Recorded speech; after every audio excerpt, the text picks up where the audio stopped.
want to talk about those issues. We're going to compare in the next 10 minutes. Actually, 4 minutes. But also, I don't want to talk about those issues. For now, they are before the authorities. To court already. For now, I don't want to talk about that. Okay. My statement. Okay. Yeah. Okay, Kali, no problem. It's okay. Kali, sir. Kali,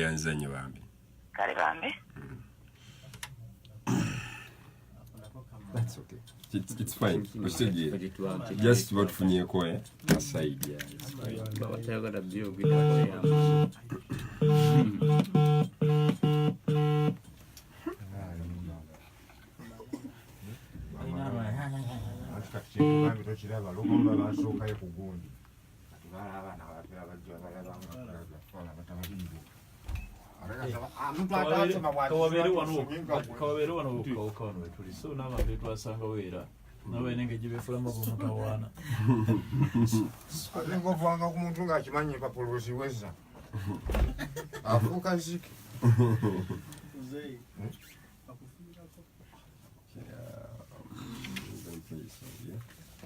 You're playing a song? No. Tegezenga amasanyalaze gayungiddwa mu bukyamu obanga emiti gy'amasanyalaze ne waya zikutuse kituyambe okutaasa obulamu bw'abantu kuba ku ssimu etali ya kusasulira noti 8 noti 285 oba noti 8 noti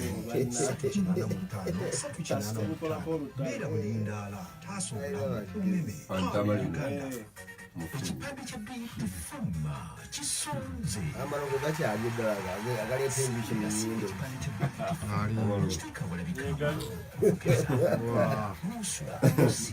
mu nnyindo omusota wali okirabibwa mugundi wadibira akamajiji gyali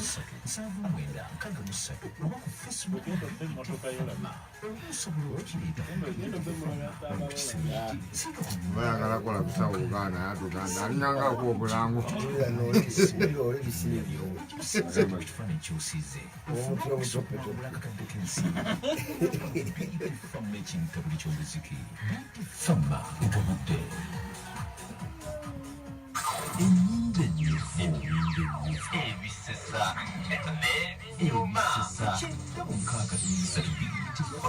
Okay, edakika ziri musanvu zokezwe kwelesa wesa. Sasa tu John Max Segawo okufukosa ajja kubanga atu amawulire mu Luganda.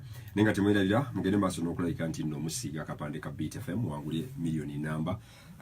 Era nga butereevu mulabike nga musobola okubanga muwangula. Ku tasobola okugaba ssente wali eri kukubbiri emulagaawo. Kyadde kirungi omusajja wangu akakadde kalamba wakapande then nomula nawangula emitwalo 5 wali ebwayise. So tugenda maaso n'okugaba anytime omundu wafu wa Beat aba presenters batambula, so anytime oyinza okugwa kamoti awo nga gamba why wibale kusiiga nakuwaka kadde kalamba. So tugaba ssente mu mbeera bwetyo. Tubebaza okutuwuliriza n'okubeera mwekumidde ku Beat FM. Mu dakiika zino tulabika nga omukyalo ono Justin Namera ayongera otubuulira mwana myezi 8 bawange namugamba mu lubuto muno mwagulirawo fake page aweereze bbaawo message ekyo mukisa omulungi oba omubi era naddamu n'antawaanyako awo nga tuli mu ddwaliro Kampala hospital.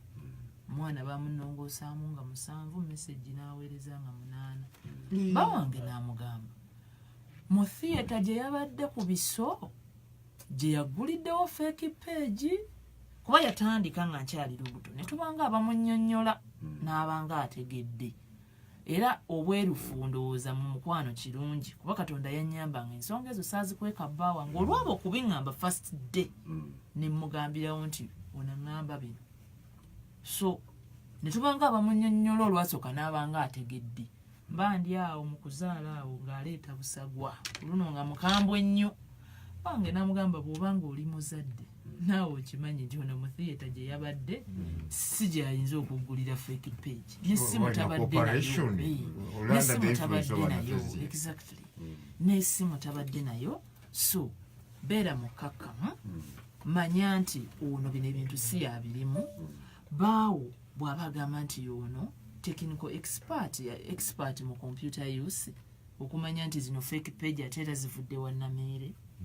Ye n'amubuuza nti ennamba eyo mwagikubyeko nga abafumbo kuba ffenna tukimanyi abali mu mukwano oba mu bufumbo tewabaawo omuntu abatawanya nga kuliko ennamba omusobola omufunira mugikuba mwenna nga muli awo ne mugiteeka ku ki cloud nti ate bwe nagamba omusajja tugikubeko nangamba tumulekere Katonda bange namugaa gundi sibategeera oŋŋambye baawo yakugambye fake page simanye ezimuweereza ebintu za Nameeri ate nkubuuza oba ennamba ye mwagikubako nti ate yagamba omulekere Katonda kati omulekedde Katonda tianti nedda yagaana okulekerawo nakati zikyaweereza namugamba nti kati gwe ddayo ewooli akugamba omugambe nti ono amuwaayira kuba nze nga bbaawe namuga kati nga naawe bbaawe bwagamba kati nange nze bbawoono kankugambe si yabikola ate kati ali mu theatre under normal circumstances naawe kiraba nti bagamba gwoweereza ebintu